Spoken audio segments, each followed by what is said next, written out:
ताजमहल को आखिर किसने नहीं देखा? असल में नहीं तो फोटो में तो आपने जरूर देखा होगा। इसकी खूबसूरती ही इतनी है कि लोगों को अपनी तरफ खींच लाती है। ताजमहल जितना ज्यादा खूबसूरत है उतना ही ज्यादा रहस्यों से भरा हुआ है। ताजमहल को लेकर लोगों ने कई अनुमान लगाए, लेकिन इसका पूरा राज आज तक किसी को नहीं पता। ताजमहल से जुड़े आज तक काफी ऐसे राज हैं जो अनसुलझे हैं। ऐसा ही एक अनसुलझा राज है ताजमहल का बनना। जी हां, क्या आप जानते हैं कि ताजमहल को बिना सीमेंट के बनाया गया था? सुनने में कितना अजीब है ना? इतनी बड़ी इमारत बिना सीमेंट के कैसे बन गई? लेकिन यहाँ एक सवाल ये भी उठता है कि अगर ताजमहल के बनने में सीमेंट का इस्तेमाल नहीं हुआ तो आखिर इन पत्थरों को आपस में जोड़ा कैसे गया? इस वीडियो में ताजमहल को बनाने को लेकर ऐसी जानकारियां देंगे जो शायद ही आपको पता होंगी, इसलिए वीडियो को अंत तक जरूर देखते रहें। ताजमहल को बनाने की शुरुआत 1631 में हुई थी और 1648 तक ताजमहल बनकर तैयार हो गया था। और जिस समय के बीच ताजमहल बनकर तैयार हुआ उस समय तक सीमेंट का आविष्कार ही दुनिया में नहीं हुआ था। सीमेंट का आविष्कार 1824 में जोसेफ अस्पदिन ने किया था, जो कि इंग्लैंड में रहते थे। इसका नाम पोर्टलैंड सीमेंट था, इसलिए चाहकर भी ताजमहल के मजदूर सीमेंट का इस्तेमाल नहीं कर सकते थे। सबसे पहले बिना सीमेंट ताजमहल की नींव डाली गई। इस नींव में मजदूरों ने खास तकनीक का उपयोग किया। ताजमहल की नींव बनाने में लकड़ियों का इस्तेमाल किया गया है।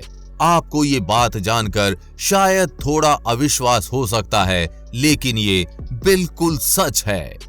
ताजमहल की नींव में आबूनस के पेड़ की लकड़ी लगाई गई।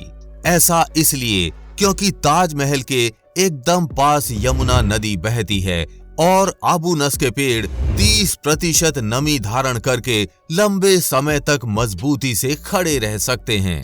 इन्हें नमी प्राप्त होने के बाद दीमक भी नहीं लगती, इसलिए सबसे पहले ताजमहल की नींव लकड़ियों से तैयार की गई। नींव के बाद अब आप सोच रहे होंगे कि ऊपर ताजमहल में तो बड़े बड़े पत्थर लगे हैं, उनको कैसे जोड़ा गया? जब 1631 में सीमेंट का इन्वेंशन ही नहीं हुआ था, तब उस टाइम आर्किटेक्ट इमारत बनाने के लिए एक खास तरह का पेस्ट इस्तेमाल किया करते थे, जो कि बहुत अजीब चीजों से मिलकर बनाई जाती थी, जैसे गुड़, बताशा, बेलगिरी का पानी, उड़द की दाल, दही, जूट, कंकड़ और भी बहुत कुछ।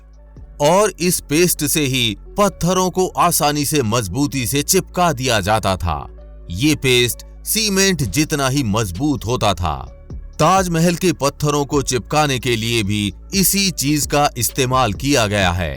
ताजमहल के लिए इस घोल को चिकनी मिट्टी, गुड़, बताशे, बेलगिरी का पानी, उड़द की दाल, दही, जूट, कंकर, गोंद आदि को मिक्स करके खास तरह का घोल तैयार किया गया था।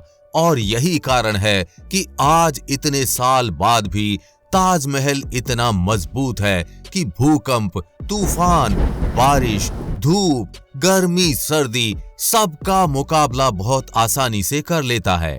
ताजमहल के पत्थरों की बात करें तो ये सभी पत्थर भी बेहद खास हैं, जैसे तिलाई, पाई जहर, अजूबा, खट्टू, नखोड़, मकनाटिया, और ये सब बहुत ही अल्ट्रा रेयर स्टोन हैं और पता नहीं शाहजहां ने कहां से इंतजाम किया था। साथ ही जो लोग ये कहते हैं कि शाहजहां ने ताजमहल बनवाने के बाद मजदूरों के हाथ कटवा दिए थे, तो वो सच नहीं है, बस एक अफवाह है। ताजमहल को बनाने को लेकर हमारे द्वारा दी गई ये जानकारी आपको कैसी लगी, नीचे कमेंट बॉक्स में लिखकर जरूर बताएं।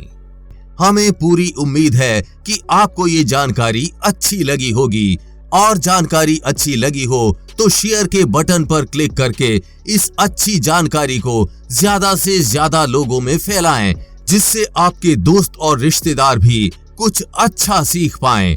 साथ ही आप भी वीडियो को लाइक जरूर करके जाएं। आगे भी ऐसी इंफॉर्मेटिव वीडियोस आती रहेंगी, इसलिए अपडेटेड रहने के लिए चैनल को सब्सक्राइब करके बेल नोटिफिकेशन ऑन जरूर कर लें। जल्द मिलेंगे ऐसी ही इंफॉर्मेटिव वीडियोस के साथ और आपको कुछ अच्छा सिखाएंगे। तब तक के लिए जय हिंद, जय भारत।